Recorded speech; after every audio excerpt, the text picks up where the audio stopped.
আসসালামু আলাইকুম ভিউয়ার্স। আমি এই প্রকৃতির মানুষদেরকে আসলে এক হিসাবে ভালোবাসা যায় না। কারণ প্রকৃতির এই মানুষগুলি কেন ভালোবাসা যায় না, আমি কথাটা কেন বললাম আমি একটু পরেই আপনাদেরকে দেখাবো যে কেন ভালোবাসা যায় না। কারণ আমরা মানুষের কোনো ছিটাফোটার মধ্যে নাই। মানুষের কোনো ছিটাফোটার মধ্যে নাই। এই বনাঞ্চল এরিয়া হচ্ছে সিলেটের বনাঞ্চল এরিয়ার মধ্যে সবচেয়ে সুন্দর এরিয়া হচ্ছে সিলেট বাংলাদেশের মধ্যে। আছে, খুলনা আছে, তারপরে সুন্দরবন, আপনার রাঙ্গামাটি, খাগড়াছড়ি আছে, তারপরেও সিলেট মানুষ আসে। তো এই সিলেট দিন দিন কিন্তু ধ্বংস হয়ে যাচ্ছে। এই যে আমার বাম পাশে বাড়ি দেখতেছে, নতুন বাড়িটা করা হয়েছে। আমি বলবো না যে আপনারা বাড়িঘর করবেন না, বাড়িঘর করেন, বাট এমন কোনো কাজ করবেন না যে কাজে মানুষ ভবিষ্যৎকে অন্ধকারের দিকে ঠেলে দেয়। দেখেন, আমরা মানুষ কিন্তু বর্তমান বাংলাদেশে কিন্তু 17 কোটি সরকারি ক্যালকুলেশনে থাকলেও আমার মনে হয় বর্তমানে 22 কোটির উপরে আছে মেবি। তারপরেও রোহিঙ্গাদেরকে এখানে স্থান দেওয়া হয়েছে। রোহিঙ্গারা এখানে আবাসস্থল গড়ে নিয়েছে এক। আর দ্বিতীয়ত হচ্ছে এই যে আপনারা বনভূমি দেখতেছেন, এই ভূমিগুলি কিন্তু দুইটা দখলে চলে গেছে। একটা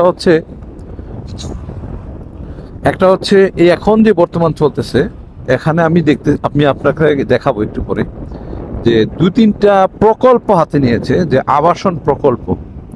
তো এই আবাসন প্রকল্পগুলি যে হাতে নিয়েছে, এগুলি কিভাবে হবে? জমি দখল করে, বাড়িঘর দখল করে।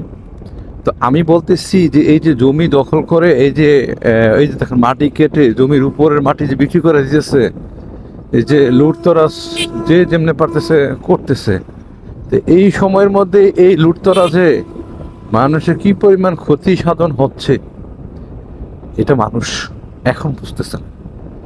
বুঝবে তখন যখন তার পরবর্তী প্রজন্ম যখন আসবে পৃথিবীতে, এবং আমাদেরকে যখন গালিগালাজ করবে, গালমন্দ করবে, দোষারোপ করবে, আমাদেরকে এর দায়ভার নেওয়ার জন্য বলবে, তখন আমরা বুঝতে পারবো যে আসলে যদিও আমরা তখন থাকবো না দুনিয়াতে, কিন্তু হয়তো তখন আমরা কিছুটা উপলব্ধি করতে পারবো যে মায়া মহব্বত কী জিনিস, এবং আমাদের এই কার্যকলাপের যে কি ফল তারা ভোগ করতেছে, এটা তখন বোঝা যাবে। তো আমাদের ভিতরে কি কোনো মায়া মহব্বত আছে? আমরা যখন এত সুন্দর একটা বাড়ি, এত সুন্দর একটা জিনিসপত্র, এত সুন্দর একটা আসবাবপত্র বহন করি, আর আর কার কার এগুলো দরকার আছে ব্যবহার করার, এটাও তো ভাবতে হবে। শুধু এককভাবে নিজের স্বাদ আলাপ পূরণ করাটা কি হ্যাঁ সাপোর্ট বলে, নিজের জীবন যাপন বলে, আনন্দ বলে? না, কখনোই না। কারণ এটাকে কখনোই আনন্দ বলে না। কারণ আনন্দ তখনই হয় যখন সবাই মিলে মিশে একসাথে জীবনযাপন করা যায়, বসবাস করা যায়, সেটাকে বলে আনন্দময় এবং আনন্দঘন মুহূর্ত।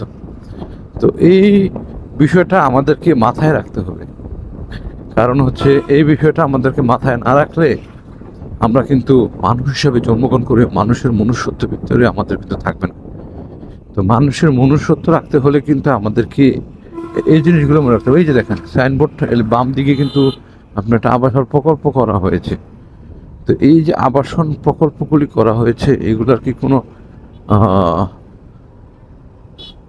এগুলা কি ঠিক? আমার মনে হয় না এগুলো ঠিক। কেননা এই যে আবাসন প্রকল্পগুলি করা হয়েছে, এই আবাসন প্রকল্পগুলি একদিন আমাদের গলায় ধরে দিবে। যে দেখেন স্মার্ট সিটি দক্ষিণ সুরমা লেখা আছে, কিন্তু এইগুলাই একসময় আমাদেরকে ধ্বংস করবে। কারণ হচ্ছে এই যে স্মার্ট সিটির নামে যা করা হচ্ছে, এগুলা কিন্তু স্মার্ট সিটি না, এগুলা কিন্তু আমাদের ধ্বংসর মানে সূত্রপাত আমাদের ধ্বংসের। তা আমি প্রথমে ভিডিওটা যখন চালু করি, তখন কেন বলেছিলাম যে আমি আপনাদেরকে দেখাবো যে কেন আমি আমার নিজেদেরকে নিজে দোষারোপ করেছি, নিজেদেরকে নিজে গালমন্দ দিয়েছি, এবং নিজেরা মানুষ হিসেবে মানুষ না আমরা। এই যে দেখেন গাছ কেটে একদম সাবার করা হয়েছে। যেই গাছগুলি কাটা হয়েছে, গাছ কি লাগানো হয়েছে? এই গাছগুলি কি আর লাগানো হয়? এগুলার যে ক্ষতি আমরা করতেছি, এই যে গাছগুলি কেটে একদম দেখেন সাবার করে দিয়েছে। এই গাছ আমরা কয়টা লাগিয়েছি এরকম গাছ? আর এরকম গাছকে আমাদের লাগানো দরকার না?